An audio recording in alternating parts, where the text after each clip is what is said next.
नमस्कार दोस्तों, स्वागत है टारगेट विद कृष्णा चैनल पर, जहां पर हम सफलता के हर कदम को आसान बनाते हैं। आज का विषय यूपीएससी, ईपीएफओ, एपीएफसी, ईओ, एओ एग्जाम गाइड और ईपीएफओ स्कीम और सुधार में महारत हासिल करने का रहस्य क्या है, इस पर हम चर्चा करेंगे।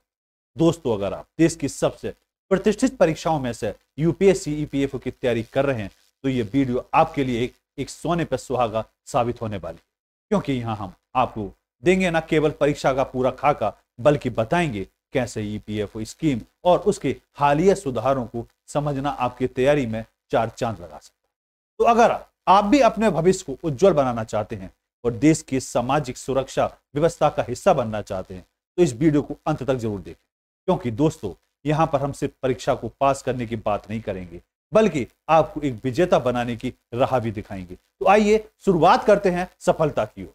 सबसे पहले बात आती है कि यूपीएससी, ईपीएफओ एग्जाम गाइड क्या है। यहां पर अगर हम देखें तो एपीएफसी, ईओ, एओ एग्जाम की सफलता का आखिर राज क्या है, ईपीएफओ स्कीम और सुधार का गहन विश्लेषण इस वीडियो में हम करेंगे। तो चलिए करते हैं इसकी बेहतर से शुरुआत। आपका स्वागत है टारगेट विद कृष्णा में, मैं अमित चौधरी।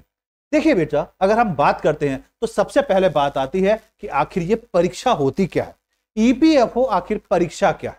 इस परीक्षा की अगर हम बात करते हैं तो यह परीक्षा यूपीएससी द्वारा आयोजित की जाती है। इस परीक्षा में अगर हम देखें तो एक एग्जाम होता है APFC, assistant provident fund commissioner का होता है। जी हां, बिल्कुल, कमिश्नर। मतलब ये वो एग्जाम है कि एग्जाम एक और सैलरी डीएम के बराबर, डीएम के इक्वल ही आपकी सैलरी रहेगी।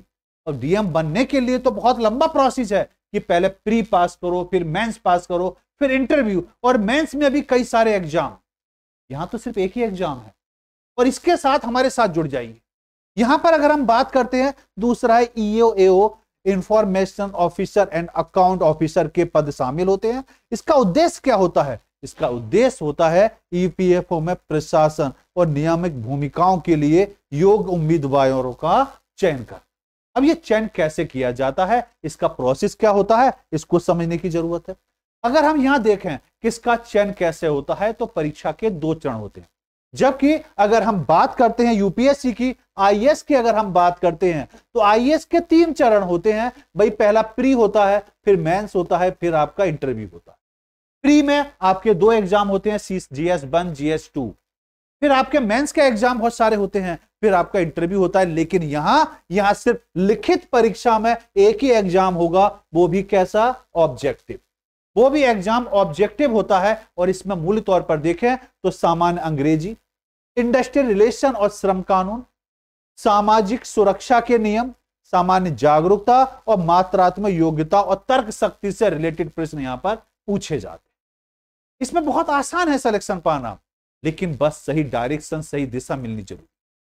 दूसरे चरण की बात करें तो आपका इंटरव्यू होता है और यह चरण केवल लिखित परीक्षा पास करने वाले उम्मीदवारों के लिए आयोजित किया जाता है।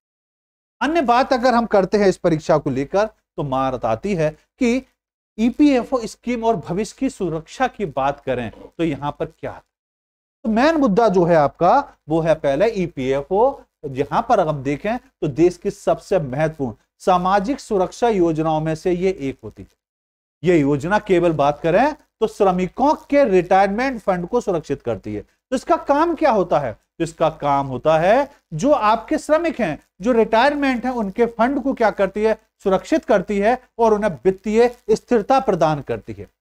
पॉइंट अगर हाईलाइट करने वाली बात की जाए तो यहां पर भविष्य की बात की जा रही है, तो यहां पर आप देखेंगे आपके सामने ईपीएफ आता है, ईपीएस आता है और ईडीएलआई योजना इसके अंतर्गत आती है। नियुक्त और कर्मचारियों का योगदान मूल तौर पर आता है और ऑनलाइन पोर्टल की मुख्य भूमिका इसके अंतर्गत आती है। दूसरी अगर हम बात देखते हैं तो मूल मुद्दा जो आता है ईपीएफओ में हालिया सुधार कौन कौन से, तो ये सुधार आपको जानकारी होनी आपको आवश्यक है, क्योंकि आप जिस परीक्षा की तैयारी कर रहे हैं उसमें हाल फिलहाल में क्या क्या सुधार हुए हैं उनकी जानकारी होना बहुत नाजुक है। देखिए, बात अगर हम देखें तो यहां पर आती है सरकार ने ईपीएफओ और अधिक प्रभावी तौर पर बनाने के लिए कुछ नियम लागू किए।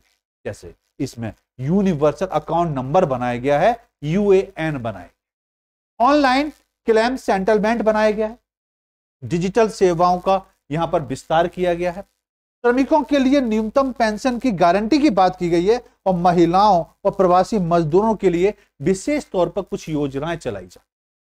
जबकि बात अगर हम देखते हैं तो यहां पर अब बात आती है कि तैयारी कैसे की जाए।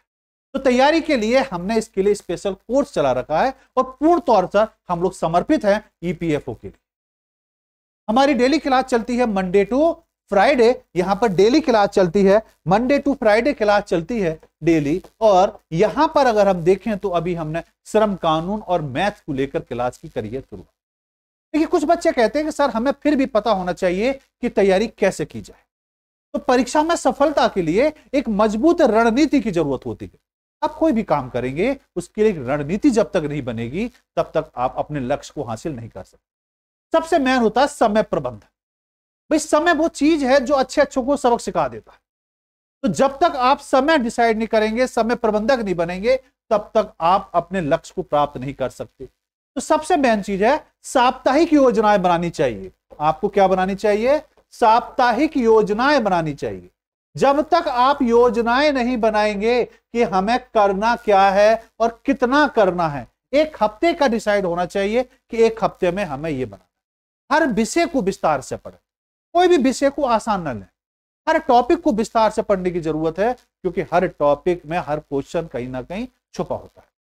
सबसे मेन बात, अपनी कमजोरियों को पहचान। अब अपनी कमजोरी कैसे पहचानी जाए, मैं कैसे डिसाइड करूं कि मैं कमजोर हूं? तो उसके लिए आपको मॉक टेस्ट लगाना चाहिए। मॉक टेस्ट लगाइए। मॉक टेस्ट से पता चलता है कि हम कितने कमजोर हैं और कितने हम बेहतर हैं।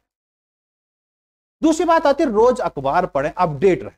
अपडेट के लिए हम रोज आपके लिए करंट अफेयर्स लेकर आते हैं और मैंने कहा हम लोग पूर्ण तरह से समर्पित हैं ईपीएफओ के। तो करंट अफेयर्स हमारा डेली आता है, the Hindu, the Indian express और जो महत्वपूर्ण अखबार हैं उनका पूरा एनालिसिस लेकर, जो महत्वपूर्ण बिंदु होते हैं, फालतू बातों पे नहीं। पूर्णतः आप हमारा करंट अफेयर्स अगर देखेंगे तो आप यकीन मानेंगे, आपको लगेगा कि वास्तव में यूपीएससी वाला करंट अफेयर्स। नोट्स तैयार करें, हर विषय को संक्षिप्त और स्पष्ट तौर पर बनाएं। मूल तौर पर अगर हम देखें तो यहां पर बात अगर आती है कि सही समय संसाधन चुने जाए। परीक्षा की तैयारी के लिए कुछ विश्वसनीय संसाधन का उपयोग होना चाहिए। जैसे आप हमारे साथ जुड़ सकते हैं। मैंने कहा हमारा कोर्स चल रहा है स्पेशल ईपीएफओ के लिए और इंडिया का सबसे सस्ता कोर्स है ये। इससे सस्ता कोर्स नहीं मिलेगा क्योंकि हमारा कोर्स 2 साल तक एक तो वैलिड है, 2 साल तक वैलिड रहेगा, 2 साल तक वैलिड रहेगा। और इसके साथ साथ सफलता के लिए प्रैक्टिस सुझाव की आवश्यकता होती है। खुद को मोटिवेट रखें, एक ग्रुप स्टडी जरूर बनाएं और डिजिटल डिस्ट्रैक्शन से बचें। रिवीजन पर विशेष तौर पर ध्यान दें। जब तक आप रिवीजन नहीं करेंगे आप अपनी तैयारी को बेहतर नहीं कर सकते। यूपीएससी ईपीएफओ की परीक्षा केवल एक परीक्षा नहीं है बल्कि एक अवसर है देश की सामाजिक सुरक्षा प्रणाली को मजबूत बनाने में योगदान देने का। मेहनत करें, आत्मविश्वास रखें और सफलता आपकी होगी। टारगेट विद कृष्णा चैनल से जुड़े रहिए और हमारे साथ अपनी तैयारी को नई ऊंचाई पर ले जाइए। सफलता की ओर का पहला कदम आज ही उठाना शुरू करें।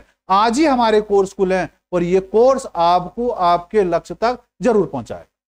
दोस्तों, यूपीएससी ईपीएफओ परीक्षा केवल एक नौकरी का रास्ता नहीं है बल्कि यह आपको देश की सामाजिक सुरक्षा व्यवस्था का एक महत्वपूर्ण हिस्सा बनाने का अवसर भी देता है। आज हमने इस गाइड के माध्यम से परीक्षा का पूरा खाका तैयार करा, ईपीएफओ स्कीम की बारीकियों को समझा और सफलता के जरूरी मंत्र में जाना। याद रखें, सफलता का कोई शॉर्टकट नहीं होता। यह आपकी मेहनत, सही रणनीति और निरंतर प्रयास का ही परिणाम होता है। अपनी पढ़ाई में स्थिरता बनाए रखें, हर दिन थोड़ा और बेहतर बनाने की कोशिश करें और सबसे जरूरी अपने ऊपर खुद पर विश्वास रखें। दोस्तों, हम उम्मीद करते हैं कि यह वीडियो आपकी तैयारी में मददगार साबित होगी। अगर आपको यह वीडियो पसंद आया हो तो इसे लाइक करें, अपने दोस्तों को ज्यादा से ज्यादा शेयर करें। टारगेट विद कृष्णा चैनल को सब्सक्राइब करना ना भूलें। आइए मिलकर सफलता की इस यात्रा को आसान और प्रेरणादायक बनाएं। अगले वीडियो में फिर मिलेंगे, तब तक के लिए सब अपना ध्यान रखें, मेहनत करते रहें। धन्यवाद।